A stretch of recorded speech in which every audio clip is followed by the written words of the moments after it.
Hello my beautiful viewers, कैसे हैं आप लोग। मैं उम्मीद करती हूँ कि आप लोग बिल्कुल ठीक ठाक होंगे, मज़े में होंगे और अल्लाह ताला की रहमत से आपका वक्त बहुत अच्छा गुजर रहा होगा। आज की वीडियो में मैं आपसे थोड़ी सी बात करूँगी नफ्स के बारे में। नफ्स का ज़िक्र हमारे इस्लाम में भी बहुत आया है।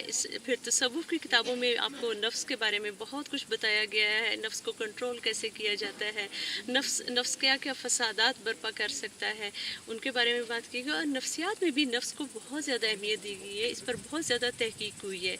आम तौर पर नफ्सियात की ज़बान में इसको इड कहा जाता है, जो कि जो पर्सनैलिटी के जो बुनियादी कंपोनेंट्स हैं उनमें कहा जाता है कि इड, ईगो और सुपर ईगो से मिलकर एक कंप्लीट पर्सनैलिटी बनती है। और जो इड है वो हमारी ये नफसानी ख्वाहिशात होती हैं, और जो सुपर ईगो होती है वो एक आइडियल सिचुएशन होती है जिसमें सब कुछ बिल्कुल परफेक्ट होता है। और जो ईगो होती है वो फिर इन दोनों में तवाज़ुन कायम करती है। तो नफ्सियात में भी बहुत ज़्यादा नफ्स के बारे में बात की गई है। थोड़ी सी मैं ये बात करूँगी कि हमारा मज़हब इस्लाम जो है वो एक इतना मॉडर्न मज़हब है। यहाँ पर इसमें जो भी मॉडर्न साइंसेस हैं वहाँ पर इस्लामी तालीमात को जब आप रख कर कंपेयर करते हैं तो आप देखते हैं कि अल्लाह ताला तेरा लाख लाख शुक्र है, तूने हमें मुसलमान पैदा किया और हमें इतना अच्छा मज़हब अता फरमाया है। इस्लाम में नफ्सियाती जो हैं ज़रूरियात उनसे डिनाई नहीं किया गया। नफसानी ख्वाहिशात को पूरा करने का हुक्म दिया गया है, उसके जायज़ तरीके मुकर्रर फरमाए गए हैं और बड़ा एक्सप्लेन करके बताया गया है कि उम्र के किस हिस्से में कौन से स्टेप्स लेना ज़रूरी हैं ताकि इंसान बेराह रवी का शिकार ना हो। इस्लाम में नफसियाती जो ज़रूरियात हैं उनको तस्लीम किया गया है। इतना अच्छा हमारा मज़हब है। अब देखें, नफ्स को बांध कर रखने का तसव्वुर इस्लाम में बिल्कुल नहीं है। नफ्स को की ख्वाहिशात को पूरा करने के जायज़ तरीके बताए गए हैं और उन पर बात की जाती है। देखिए, बहुत सारे लोग जो हैं और तसव्वुफ़ की कुछ किताबों में नफ्स की मिसाल कुत्ते के साथ उसकी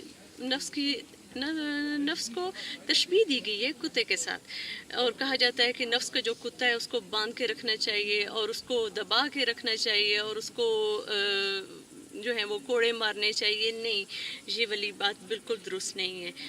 आप इस्लाम के मुताबिक असूल पर चलें, नफ्स की जो है वो बात सुने। जो लोग नफ्स की बात नहीं सुनते फिर उनका नफ्स का कुत्ता जो है वो एक जंगली बन जाता है। और जंगली कुत्ते से मालिक को भी ख़तरा होता है, मालिक के मिलने जुलने वालों को भी ख़तरा होता है। वो मालिक ख़ुद को भी महफूज नहीं समझता और उसके इर्द गिर्द रहने वाले भी महफूज नहीं होते। उस कुत्ते का बिहेवियर जो होता है अनप्रिडिक्टेबल होता है।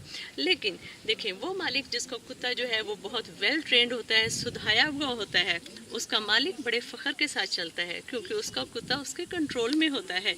उसके इर्द गिर्द रहने वाले उसके कुत्ते की ओबीडियंसी से बड़े मुतासिर होते हैं और वो पूछते हैं कि भाई इसकी ट्रेनिंग कहाँ से की है या तुमने इसकी ट्रेनिंग कैसे करवाई है, हमें भी बताओ, हमें भी ऐसा पेट चाहिए।